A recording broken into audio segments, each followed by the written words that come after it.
Aujourd'hui, je suis à Béziers. J'ai longtemps hésité avant de me décider à filmer. Il est au centre téléphonique Béziers-Jean Moulin. C'est un centre qui va être bientôt hasardé, on va dire. C'est-à-dire qu'il est vendu à la découpe. On a des équipes qui désinvestissent, qui démolissent des salles. L'autocommutateur Tissanin est encore présent, mais dans un état qui fait un peu pitié.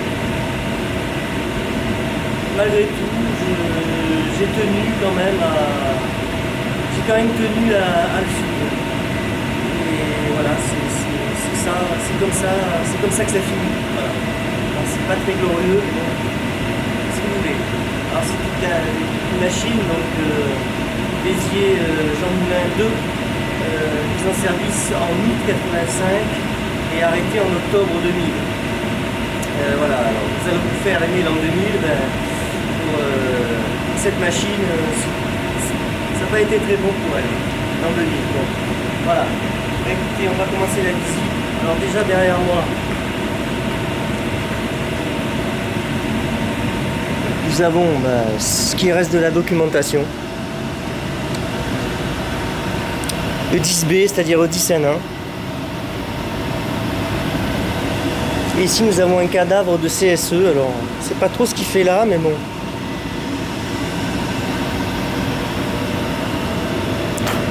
Dans la salle d'exploitation, c'est un peu curieux. Bon, voilà, on voit des restes, le matériel.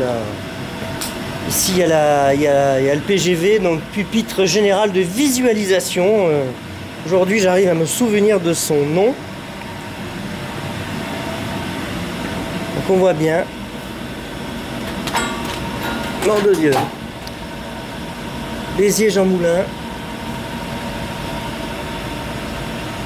Et qui alimentait donc en téléphone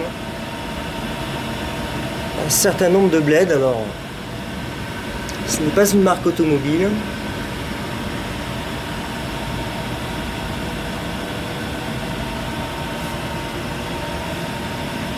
Sérignan, etc. Bon.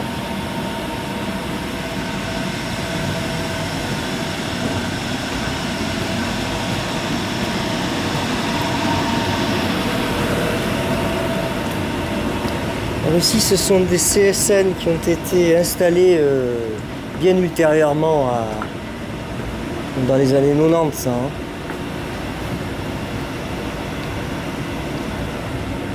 Et voilà ce qui reste de la machine. Béziers Jean Moulin 2, le 10ANA. Les bâtis sont présents. Le dérouleur de bande magnétique est toujours présent. Bon, par contre, au niveau carte, il a déjà été entièrement évidé. Hein. Un peu comme un poisson, quoi.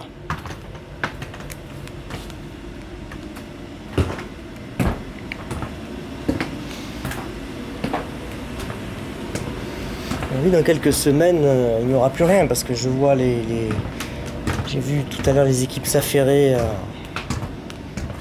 porter le matériel. Bon, il n'y en a plus pour très longtemps.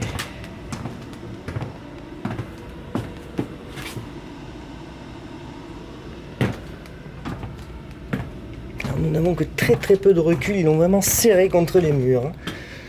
Ah.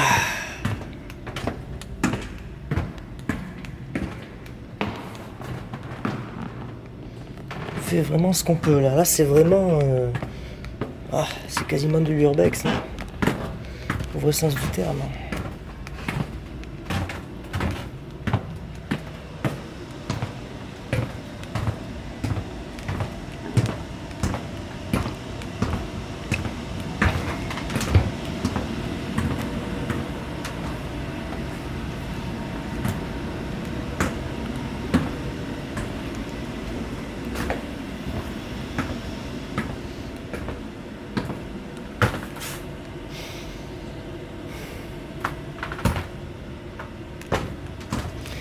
Voilà, une machine qui va aller plusieurs dizaines 2 millions de francs, alors je sais pas, peut-être 10, 15, 20 millions, je sais pas. Extraordinaire.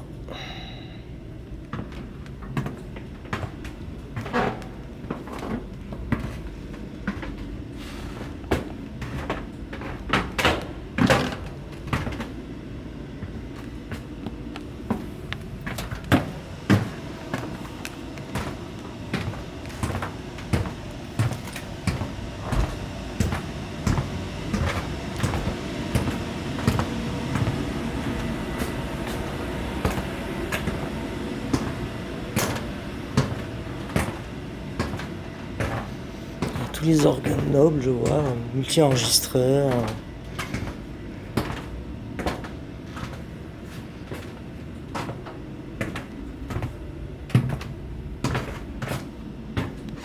Unité de raccordement des mics. Dispositif de tonalité, là, on a les premiers CSE. Un générateur de tonalité, voilà.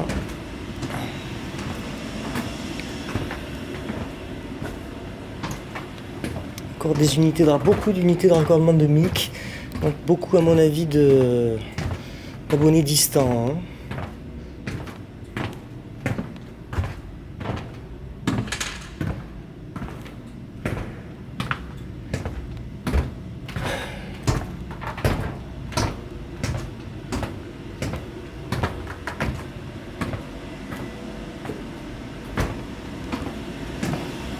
En revenir à la première travée,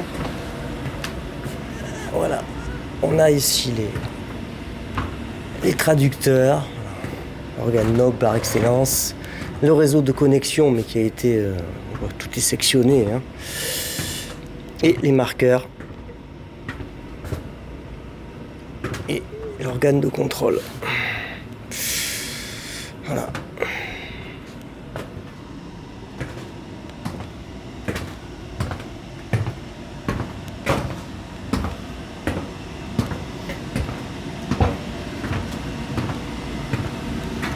C'est-à-dire qu'à l'époque, il ne devait pas avoir beaucoup d'espace aussi pour créer le 10 à 1. C'est pour ça qu'il y a vraiment très peu d'espace libre. Parce que de l'autre côté, il devait y avoir le CP400, l'électromécanique, qui devait déjà bouffer presque toute la place. Et donc voilà, ils ont pu caser et faire... Ils ont fait ce qu'ils pouvaient, quoi, à l'époque.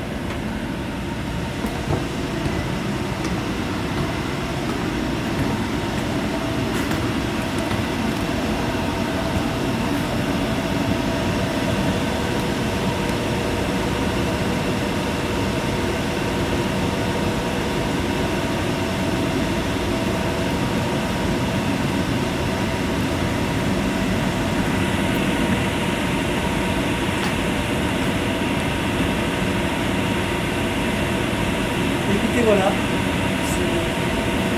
c'est pas très glorieux aujourd'hui, mais bon, mais c'est une des facettes qu'il faut montrer aussi. Et bonjour chez vous, et